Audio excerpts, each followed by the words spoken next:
Hello everybody, I'm Silicon Dark. And I'm Big Haas. And we're completely nerdified.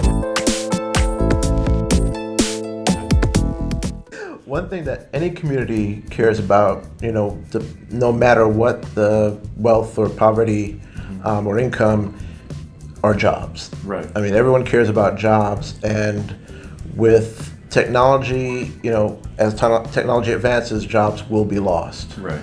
And I think that anytime you have technology and there's a disparity between the people who either have that technology or have the information that technology provides, you're going to have a disparity in the jobs as well, like even the kind of jobs, right? Mm-hmm. So that is to me, there's a direct correlation between the people who are in the know, right?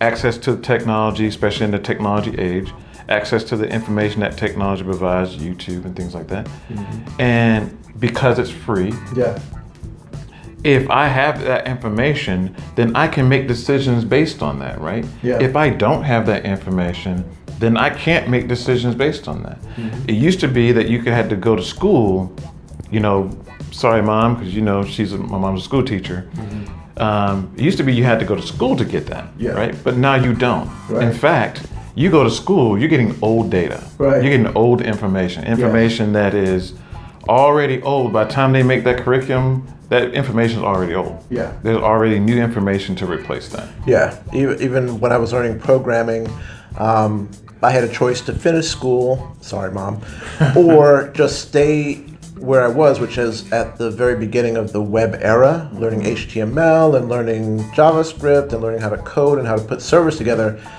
It was a university of life that was going on, a university of technology that was happening as I was in it. So to me, I thought going back to school would kind of just put me on the sidelines while all this great stuff was happening, and I don't regret it.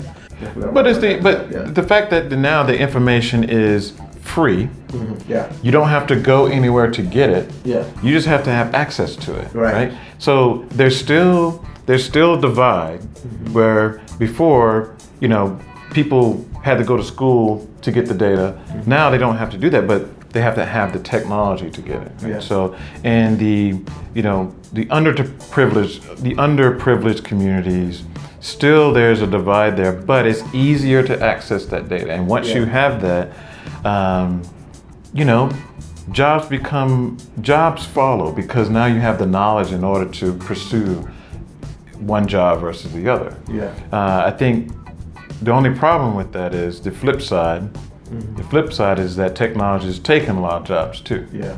So it's going to take some jobs, it's going to give other jobs. And, people just have to be willing to and able to adapt to that. Yeah.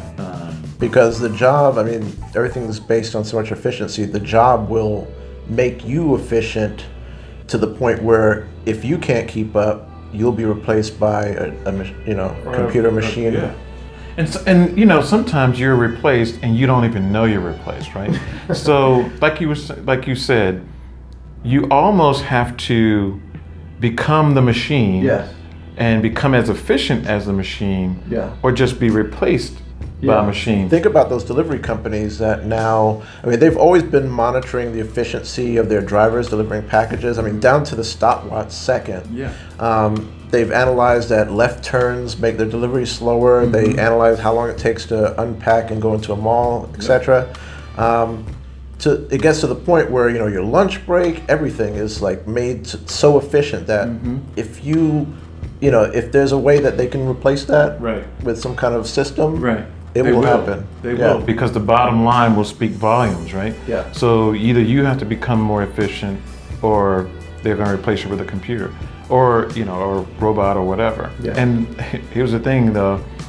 Sometimes, like I said, sometimes you don't even know you're being replaced. Like, you may be call center person, right? Mm-hmm. And that's the kind of job you have. Now you get downsized out of your job, you go to try to find another job, but those jobs have already been taken by chatbots, right? So they don't offer that job anymore. In a sense, you've been replaced. Yes. That job what used to be available is not available anymore, and it's been replaced by a chatbot, a not even a very intelligent computer program that simulates, basic, customer service. Yeah. And they exist. Yeah. I mean, think about your grocery store with all the cashiers. Now you go in and there's like a self-serve where you can just scan your items and keep going. I mean, those used to be 2 or 3 people right there that had full-time jobs. Right. The toll booth, even my bank lately, the drive-through used to be one lane was for the well, in the beginning, there were no ATM machines in the drive-through, right? You just went through and used a pneumatic tube or whatever, and then they put one machine in, Now my bank has like 2 machines in there, and it has 2 more lanes for the regular tellers. You can talk to them and say good morning, all that kind of stuff. But how much longer will that last? I mean, you go into a bank now, you're hard pressed to see 2 tellers in there, versus used to be 5 to 6 to 7 tellers had to work there because people were going into the bank. But now you don't have to go into a bank at all. In fact, I only went into a bank to ask a question, but I actually could have Googled the question, but I just happened to be at the bank anyway, right? And it was weird because I hadn't been in a bank in years.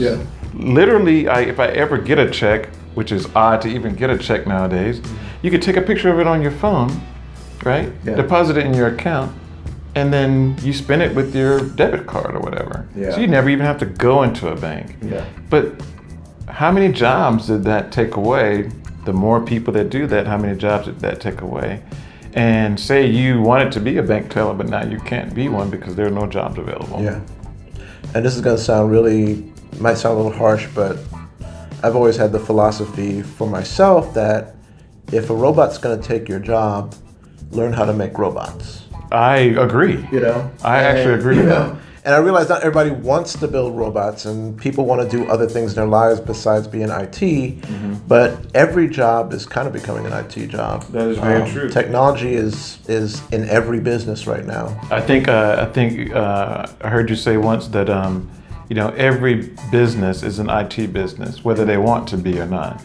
You have to have some sort of technology. So if I was a stagecoach driver back in the day, right, and my job was being jeopardized by combustible engine vehicles, then guess what? I need to get a new trade. Maybe I did do this for 20 years, but if I'm going to keep, sustain myself, I'm going to have to learn how to do something new. And that's just the way. I don't want to say that's the way the world is, but that's the way we want it to be, right? If we don't progress forward, then everything becomes stagnant. And that means that the lives you could have saved because you can automated driving is going to save lives. The lives you could have saved because of software like Watson that can find treatments much faster and much more efficient than a team of doctors. That's going to save lives, and you say those lives are not worth the just introducing technology. I think I definitely see there's going to be great benefits to all of this as far as price coming down and greater availability. The only thing I would like to see from the people that control the technology, the corporations, governments, whoever, that they don't forget the greater good of the people. Because if history's shown that if you forget about the people that are the most vulnerable populations, they will get upset and they will, that's true. Do things that, governments have been toppled in the past for much less. For much less. And I'm not trying to advocate anything, but I'm basically saying just think of the greater good of everybody. Hey, subscribe to our channel. And if you like this video, hit the like button. Leave a comment. We'd love to hear from you.